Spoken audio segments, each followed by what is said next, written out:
क्या अफजल खान का वध मराठा युद्ध नीति की शुरुआत मात्र था या मुगल आदिलशाही सत्ता के लिए चेतावनी की घंटी थी? अब हम पार्ट 2 में देखेंगे कि इस घटना के बाद के राजनीतिक बदलाव कैसे आए, कैसे अफजल की मृत्यु ने शत्रुता की सीमा बढ़ाई और किस तरह अफजल खान के मरने के बाद सामरिक खालीपन आया और किस तरह छत्रपति शिवाजी महाराज ने इसे मिटाकर खुद को और सुदृढ़ कर लिया। क्या आप जानते हो कि इस घटना के बाद किस तरह की साजिश हुई थी और क्या आपने कभी सोचा है कि इतिहासकारों ने इस घटना को कैसे लिखित किया? क्या सभी कहानियाँ एक जैसी होती है या विभिन्न किस्से, लोक कथा और आधिकारिक रिकॉर्ड आपस में टकराते हैं? कुछ बताते हैं कि छत्रपति शिवाजी महाराज ने इसे छल पूर्वक किया, कुछ कहते हैं कि ये स्वाभाविक बचाव था। किसे सच माने, इस पूरे घटनाक्रम में भावनाएं भी थी, डर, विश्वासघात, सम्मान और घमंड। छत्रपति शिवाजी महाराज ने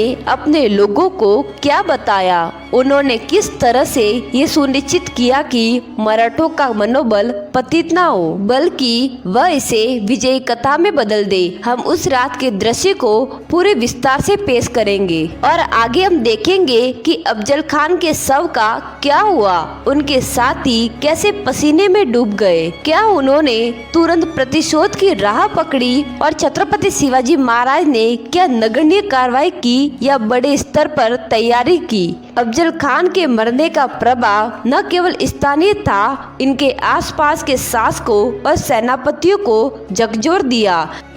कुछ लोगों ने सोचा कि मराठा खतरा है जिन्हें नजरअंदाज नहीं किया जा सकता और कुछ लोगों ने समझा कि ये केवल एक छोटी घटना थी। पर क्या छोटी घटना कभी इतिहास को प्रभावित नहीं करती? कुछ दस्तावेजों में ये भी बताते हैं कि अफजल खान ने पहले ही छत्रपति शिवाजी महाराज को पकड़ने का इरादा रखा था या ये एक सैनिक गलती थी। इसके बाद हम चर्चा करेंगे कि कैसे इस घटना के बाद छत्रपति शिवाजी महाराज ने कूटनीति और युद्ध नीति में अंतर दिखाते हुए अपने क्षेत्र को व्यवस्थित किया और किस तरह उन्होंने मराठा बलों को पुनर्गठित किया, स्थानीय नेताओं को विश्वास में लिया और अगले हमलों के लिए तैयारी की। क्या ये सिर्फ एक प्रतिशोध था या रणनीतिक मजबूरी थी? और हाँ, इस कहानी में नायक और प्रतिरोधी केवल दो नहीं थे, ये कई किरदार थे। तानाजी, बाजी प्रभु जैसे साहसी मराठा योद्धाओं ने निष्ठा,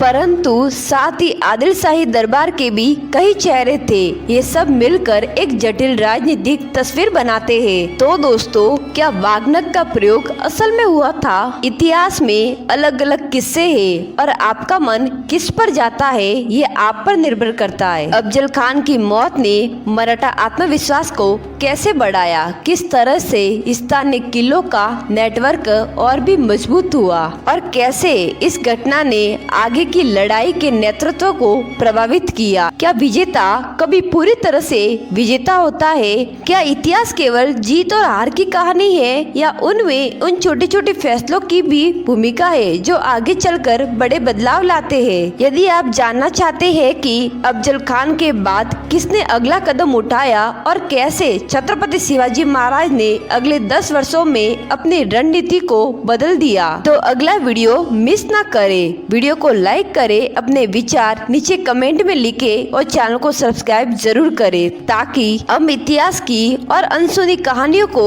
ला सके।